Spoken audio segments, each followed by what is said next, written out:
Hello friends, welcome to my YouTube channel. In today's video we will discuss about psycholinguistic. तो साइकोलिंग्विस्टिक है क्या? ये to word से मिलके बना है, साइको एंड लिंग्विस्टिक से। तो psycho means which is related to mind और brain and linguistic as you know it is scientific study of language. In other words, it is relation between psyche and linguistic. तो इसका क्या मतलब है friends? हमने अपनी लास्ट वीडियो में socio linguistic के बारे में पढ़ा था, जिसमें कि हमने देखा था कि लैंग्वेज लर्निंग में सोसाइटी का क्या रोल है। पर साइको लिंग्विस्टिक में हम देखेंगे कि लैंग्वेज लर्निंग में साइकी या हमारे माइंड का क्या रोल है। ये जो साइको वर्ड है ये ग्रीक लैंग्वेज से लिया गया है। नेक्स्ट देखते हैं, इसको हम और अच्छे से समझते हैं। तो it studies the mental and cognitive process of mind that how a person from childhood acquires language, use it and understand it. तो इसमें ये बता रहे हैं कि साइकोलिंग्विस्टिक मेंटल या कोग्निटिव प्रोसेस की स्टडी है कि कैसे उसमें एक पर्सन या एक चाइल्ड कैसे लैंग्वेज को एक्वायर करता है, उसको अंडरस्टैंड करता है, उसको लर्न करता है अपनी डिफरेंट स्टेजेस में। अब साइकोलिंग्विस्टिक के फादर कौन है? तो इनके फादर हैं विल्हम वुडंट। नेक्स्ट हम देखते हैं टाइप्स ऑफ साइकोलिंग्विस्टिक। साइकोलिंग्विस्टिक में कितनी टाइप्स हैं, ये इसकी कितनी ब्रांचेस हैं? तो इसमें टू ब्रांचेस हैं, एम्पीरियसिस्ट एंड रेशनलिस्ट। अब इम्पीरियलिस्ट का अदर नेम बिहेवियरिस्ट भी है। तो इम्पीरियलिस्ट या बिहेवियरिस्ट क्या कहते हैं? ये कहते हैं कि बच्चा जो है वो प्रैक्टिकली या एक्सपीरियंस करके चीज़ों को सीखेगा। तो अगर हम किसी बच्चे को बता रहे हैं कि ये आग है, इसको नहीं छूना, इससे आप हर्ट हो सकते हैं, तो बच्चा तब तक नहीं समझेगा जब तक कि वो उस चीज़ को एक्सपीरियंस नहीं कर लेता। तो जब वो उसको एक्सपीरियंस कर लेगा तो उसको खुद समझ आ जाएगा कि हाँ, ये मुझे हर्ट कर सकती है, मुझे इसको नहीं छूना। अब इसमें बिहेवियरिस्ट कहते हैं कि बच्चे कोई भी चीज़ है उसको अपनी सराउंडिंग से एक्सपीरियंस करके सीख सकते हैं। जैसे कि एक ज्योग्राफी की क्लास में अगर एक टीचर बच्चों को पिक्चर दिखा के समझा रहा है कि ये फर्टिलाइज लैंड है, ये बैरन लैंड है, तो बच्चे उतना इफ़ेक्टिवली नहीं समझ पाएंगे जितना कि वो उनको बाहर लेके जाए और उनको वो लैंड दिखाए, तो वो उस चीज़ को खुद एक्सपीरियंस करके सीखेंगे। अब नेक्स्ट साइकोलिंग्विस्टिक बात करते हैं रेशनलिस्ट की, जिसमें कि वो कहते हैं कि जो चाइल्ड की लैंग्वेज लर्निंग है वो उसके मेंटल प्रोसेस पे डिपेंड करती है, उसकी कोग्निशन पे डिपेंड करती है। जैसे कि अगर आप बच्चे को 100% दे रहे हो तो जी उस पे डिपेंड करता है कि वो कितना लेना चाह रहा है, कि वो 40% ले रहा है, 50% ले रहा है, जिसमें जितनी भी उसमें एबिलिटी है वो उतना ही लेगा। तो इसमें बुकिश लैंग्वेज आ जाती है कि रोज़ रोज़ बच्चे को बुक से पढ़ा दिया, पर समझ उसको तभी आएगा जब वो उसको खुद सीखना चाहे। तो रेशनलिस्ट कहते हैं कि ह्यूमन माइंड में इन्नेट एबिलिटी होती है लैंग्वेज लर्निंग की। Innate means by birth ability होती है लैंग्वेज लर्निंग के लिए।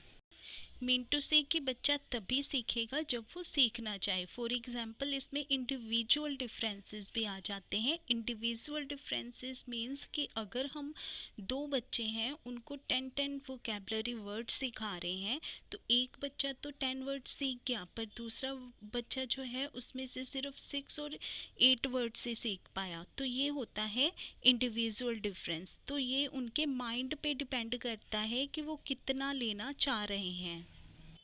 अब नेक्स्ट हम बात करते हैं साइकोलिंग्विस्टिक की ब्रांचेस की। तो साइकोलिंग्विस्टिक की टू ब्रांचेस है, फर्स्ट फोरेंसिक साइकोलिंग्विस्टिक एंड नेक्स्ट है न्यूरोलॉजिकल साइकोलिंग्विस्टिक।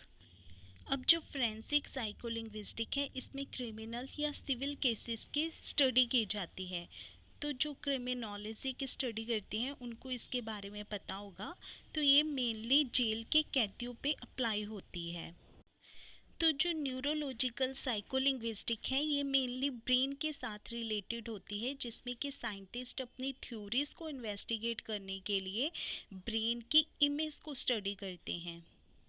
फॉर एग्ज़ाम्पल जो न्यूरोलॉजिस्ट है इसमें ब्रेन की डिफरेंट इंजरीज़ की स्टडी करते हैं, या फिर ब्रेन की कोई ऐसी डिसीज़ होगी जैसे ब्रेन ट्यूमर हो गया, तो उसकी स्टडी करते हैं जिसकी वजह से कि लैंग्वेज प्रॉब्लम आती है, स्पीच डिसऑर्डर हो गया, कम्युनिकेशन में प्रॉब्लम होगी, तो इस सब की न्यूरोलॉजिस्ट में स्टडी की जाती है।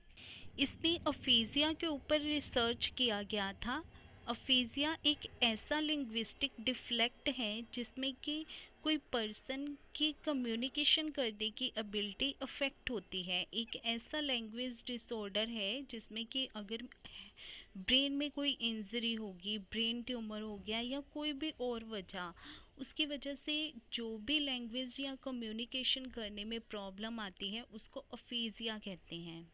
अब ये जो लैंग्वेज डिसऑर्डर है, एक तो ये ब्रेन इंजरीज की वजह से भी हो सकता है या फिर ये लैक ऑफ मोटिवेशन की वजह से भी हो सकता है, जैसे कि बच्चों को टाइमली मोटिवेशन ना मिलना, या फिर स्कूल में अगर किसी टीचर ने डांट दिया तो इस वजह से बच्चों में स्टैमरिंग की प्रॉब्लम आ जाती है, वो अच्छे से सेंटेंस नहीं बिल्ड कर पाते, हकला के बोलते हैं, तो इसी को बोलते हैं स्टैमरिंग की प्रॉब्लम, या फिर इसको स्टटरिंग या डिस्लेक्सिया भी बोलते हैं। अब जो साइकोलिंग्विस्टिक रिसर्च है ये और भी काफ़ी सारी फील्ड्स में किया जाता है, जैसे कि रीडिंग राइटिंग की स्टडी के लिए, एनिमल्स की लैंग्वेज को समझने के लिए कि एनिमल्स कैसे साउंड प्रोड्यूस करते हैं, या आर्टिफिशियल इंटेलिजेंस की डेवलपमेंट के लिए भी इसकी स्टडी की जाती है। नेक्स्ट हम साइकोलिंग्विस्टिक के डिफरेंट टॉपिक्स की स्टडी करते हैं। तो फर्स्ट है इसमें लैंग्वेज एक्विजिशन, कैसे एक चाइल्ड अपने बर्थ से लैंग्वेज को एक्वायर करता है, कैसे उसको अंडरस्टैंड करता है, कैसे उसको यूज़ करता है। इसमें चाइल्ड की बात इसलिए की जाती है क्योंकि यहीं से लर्निंग प्रोसेस शुरू होता है, यही फर्स्ट स्टेप होता है लैंग्वेज लर्निंग का। अब ये साइकोलिंग्विस्टिक ने जो टर्म दी थी टेबुला रासा, आपने उसको पहले भी पढ़ा होगा कि जो ह्यूमन माइंड है या एक चाइल्ड का जो ब्रेन है वो ब्लैंक स्लेट की तरह होता है, उसको हम जैसे भी मोल्ड करना चाहे, जैसे भी उसको बनाना चाहे उसको हम बना सकते हैं। ये जो साइकोलिंग्विस्टिक का कंसेप्ट था ये 1960 में आया था।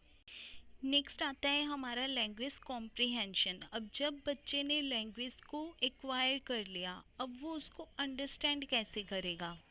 अब जो बच्चा है उसमें चीज़ों को इमिटेट करने की एबिलिटी होती है, वो जो भी अपनी सराउंडिंग से इमिटेट करके सीखता है, या अपने फैमिली मेम्बर्स से जो भी सुनता है उसी को इमिटेट करने की कोशिश करता है।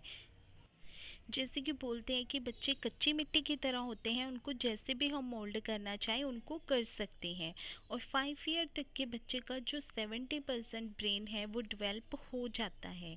इसीलिए कुछ पेरेंट्स अपने बच्चों को पजल्स ला के देते हैं, लैंग्वेज गेम्स ला के देते हैं, मैथमेटिक्स कैलकुलेशन की गेम्स ला के देते हैं, जिससे कि कुछ बच्चे तो हैं वो बहुत हाइपर एक्टिव होते हैं, वो जल्दी सीख जाते हैं, और जो कुछ बच्चे हैं उनको थोड़ा टाइम लगता है सीखने में। अब नेक्स्ट आता है लैंग्वेज प्रोडक्शन, कि बच्चे उस लैंग्वेज को जब एक्वायर कर लेते हैं, अंडरस्टैंड कर लेते हैं, तो फिर उसको प्रोड्यूस कैसे करते हैं। जैसे कि एक छोटा बच्चा अगर कह रहा है कि मम्मा फूड, तो इसके दो मीनिंग हो सकते हैं। एक, या तो वो फूड मांग रहा है, और या फिर वो बता रहा है कि मम्मा फूड खा रहे हैं। अब जो बच्चा दो वर्ड बोल रहा है तो धीरे धीरे वो, और जब वो कैपलरी के वर्ड सीख जाएगा तो फिर वो पूरे एक सेंटेंस को कंस्ट्रक्ट करना धीरे धीरे सीख जाएगा। नॉर्मली जो बच्चे हैं 4 से 5 साल तक के बच्चे जो हैं वो पूरा सेंटेंस कंस्ट्रक्ट करना सीख जाते हैं।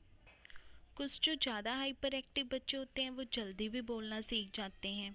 तो नेक्स्ट हम देखते हैं सेकेंड लैंग्वेज एक्विजिशन, कि हम सेकेंड लैंग्वेज को कैसे एक्वायर करते हैं। एक तो हमारी लैंग्वेज नेटिव लैंग्वेज होगी, और दूसरी जो हम अदर लैंग्वेज सीखते हैं उसको हम सेकेंड लैंग्वेज एक्विजिशन बोलेंगे, जैसे कि इंग्लिश।